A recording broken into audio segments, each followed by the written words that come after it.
Hello everyone, welcome back to my channel Initial Solution. In this video, I'll show you how to fix Instagram story highlights. If you don't have the highlight option on your profile, then you have to follow my process. You can see I have the highlight here. So for highlights, you have to first go for here, three line option, go for archive, and here go for here three line option, click on settings. Now you have to turn on the save story to archive. Go back,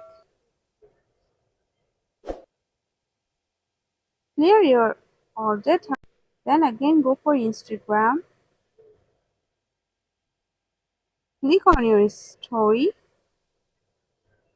If I go for this one and we go for my story here,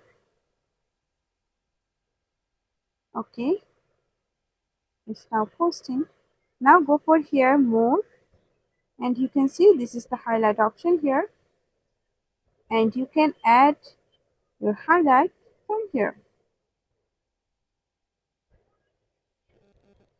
Now if you go for my profile and you can see this is the highlight. So that's it, that's the process. This is how you can fix this Instagram story highlights. Hope this video helped you. If it did, then please like, comment and share. Subscribe to our channel and don't forget to hit the bell icon for more videos. Thank you. This video is sponsored by Xirosoft. Xirosoft offers graphic design, UI UX design, digital marketing, and web development. Elevate your brand with Xirosoft today. For more details, check the description box.